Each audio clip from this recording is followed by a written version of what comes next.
사람들과 친해지기 어려우신가요? 집단에서 항상 겉돌고 소외감을 느끼진 않으신가요? 그런 자기 자신을 보면서 내가 매력이 없나? 라고 생각해 보신 적 있으신가요? 그럼 오늘 영상 주목해 주세요. 저는 선천적으로 소심하고 겁이 많은 사람이었어요. 어떤 집단에 들어가면 처음에는 좀 어울리다가 소리 소문 없이 혼자가 되기도 하고 다은아 잠깐 따라올래? 라는 소리를 듣고 다음 날부터 친구가 없어지기도 했어요.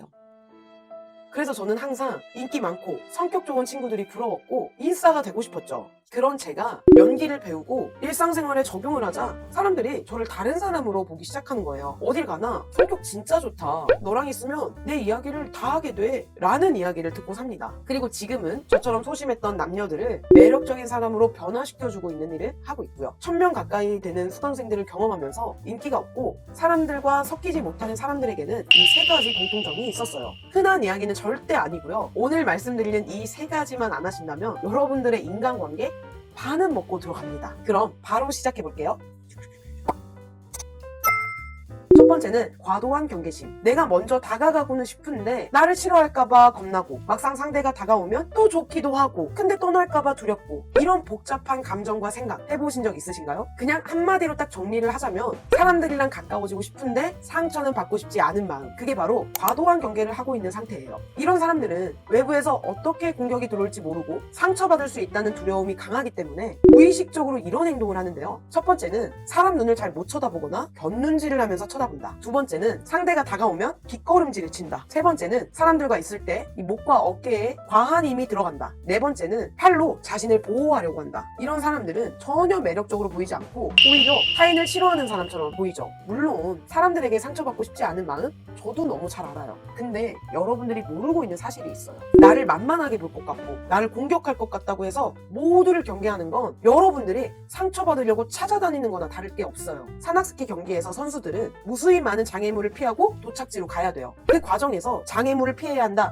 아니라 눈길을 따라가야 한다 라고 생각한다고 해요. 왜냐하면 장애물을 피해야 한다 라고 생각하면 장애물이 눈에 더 잘 들어오게 되고 스쳐 지나갈 수 있는 것까지 하나하나 다 신경 쓰인다는 것을 알고 있기 때문이에요. 반대로 눈길을 따라가야 한다 라고 생각하면 눈길이 더 잘 들어오는 거고요. 이것도 마찬가지예요. 저 사람이 나를 싫어할 거야 라는 부정적인 것에 초점을 두면 타인의 말과 행동이 하나하나 다 신경 쓰이게 되고 왜곡해서 받아들일 수밖에 없어요. 그렇게 되면 여러분들은 당연히 타인을 불편해하고 혼자 겉돌고 소외감을 느끼는 일이 일어날 수밖에 없다는 거죠. 나를 보호하려고 했던 행동이 아이러니하게도 스스로가 상처받기 위해서 찾아다닌 꼴이 된 거죠. 그럼 이런 생각이 드실지도 몰라요. 저도 안 그러고 싶은데 웃어주고 잘해주면 사람들이 저 만만하게 보고 무례하게 대할 거 아니에요. 문제를 잘못 짚었어요. 웃어서 만만하게 본 게 아니라 웃기만 해서 만만하게 본 거예요. 잘해줘서 무례하게 구는 게 아니라 선을 못 그으니까 계속 침범하는 거예요. 잘해주고 웃어주는 사람을 싫어하는 사람은 없어요. 그걸 이용하는 사람만 있을 뿐이에요. 사람 같지도 않은 사람에게만 차가운 모습을 보여주면 됩니다. 그 외 다른 사람들에게는 여러분들의 따뜻함과 매력을 드러내면 되는 거예요. 이런 분들은 다음 3가지를 꼭 적용해 보세요. 첫 번째, 관점 바꾸기.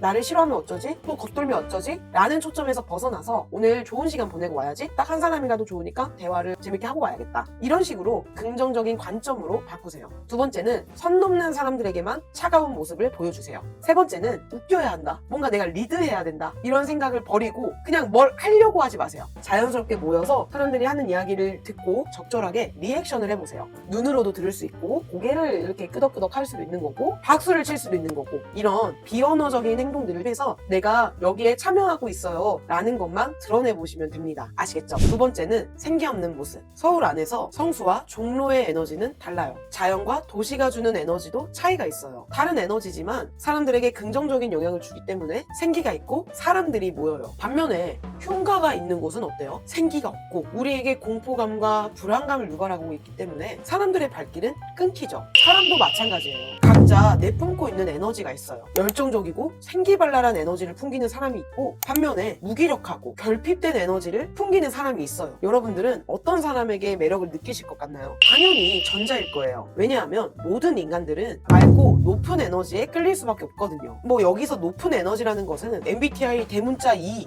텐션이 높다 또는 흥이 많다 이런 1차원적인 의미가 아니라 행복, 기쁨, 사랑, 풍요, 열정 이런 의식 상태 상태라고 이해하시면 됩니다. 즉, 내 삶을 잘 살고 싶은 의지와 욕망이 가득한 사람, 행복하고 사랑이 넘치는 사람이 더 매력적으로 보인다는 거죠. 그럼 이렇게 질문을 하실 거예요. 그런 에너지는 어떻게 얻나요? 신체적, 정신적 활력을 가지는데 운동은 필수적인 거고, 그 다음으로는 자신의 욕망을 찾는 거예요. 자신이 원하는 것이 무엇인지를 알아야 그걸 얻기 위해서 열정을 다해 행동하고 얻어내겠죠. 그럼 한 단계 더 들어가서 이렇게 질문을 하실 수도 있어요. 저는 진짜 하고 싶은 게 하나도 없어요. 제 욕망을 어떻게 찾아야 하나요? 두 가지 방법이 있는데, 첫 번째는 싫은 거를 적어보는 거예요. 내 1년 뒤, 5년 뒤에 진짜 이렇게는 살고 싶지 않다 라는 게 있을 거예요. 싫은 거를 적은 리스트 반대가 자신의 욕망일 수도 있다는 거죠. 그리고 두 번째는 호기심을 가지시는 거예요. 어린 아이들은 항상 에너지가 넘치고 생기발랄하죠. 그리고 호기심이 가득합니다. 모든 게 궁금해서 질문 폭격기를 날리기도 하고 흥미가 있는 것에 푹 빠지고 애정을 담죠. 어린 아이처럼 모든 걸 궁금해하고 관찰해보고 흥미를 가져보세요. 아유, 일상이 맨날 똑같은데 무슨 궁금증을 가져요. 그리고 저도 다 큰 성인인데 그런 거 너무 유치하지 않나요? 라고 생각할 수 있지만, 익숙한 것도 새로운 것을 보려는 의도를 가지면 그동안 못 봤던 것들이 보여요. 저 또한 매일 보는 높은 빌딩들이 이제는 별 감흥이 없을 때가 많아요. 옛날에는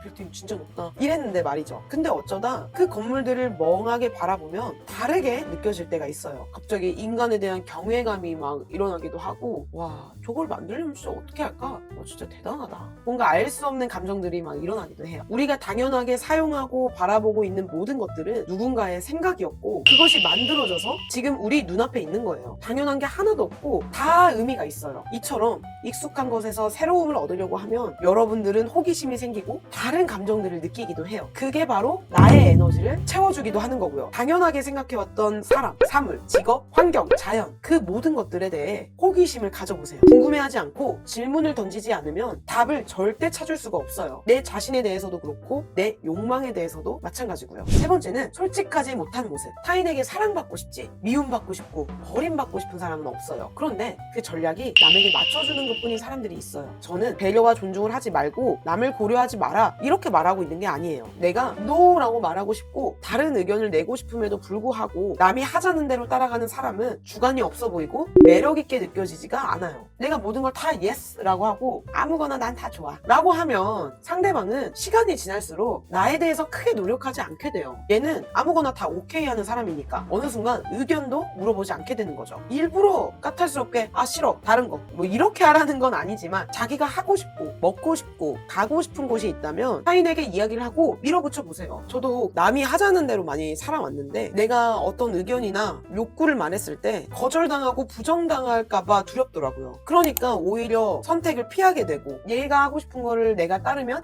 얘는 자기가 하고 싶은 거를 할 수 있기 때문에 나를 떠나지 않을 거라고 생각을 했었어요. 그게 사랑이고 우정인 줄 알았죠. 그 선택이 저에게 안전하다고 느껴지기도 했고요. 근데 제 의도와는 다르게 상대방이 지쳐하는 게 보이더라고요. 자신에게 다 떠넘기는 것처럼 느껴지기도 하고 모든 걸 다 수능하니까 더 이상 흥미가 생기지 않구나 라는 게 느껴졌었어요. 그리고 이건 좀 번외의 이야기인데, 우리가 화낼 때는 제대로 화낼 줄 알아야 돼요. 상대가 떠날까봐 두렵고 쪼잔하다고 생각할까봐 우리가 표현을 안 하는데, 때때로 우리는 화를 내야 될 상황들이 와요. 만약 상대의 행동에 내가 존중받지 못하는 느낌이 들어, 나와의 시간을 소중하게 생각해주지 않는 것 같아, 그때 적절하고 건설적인 분노를 사용하게 된다면 여러분들의 감정과 필요를 전달할 수 있고 한계를 명확하게 설정해서 관계를 개선시킬 수도 있는 거예요. 그게 나 자신을 제대로 보호하고 존중하는 일이죠. 그렇다고 맨날 화내고 자기 기분대로 하라는 건 아니에요.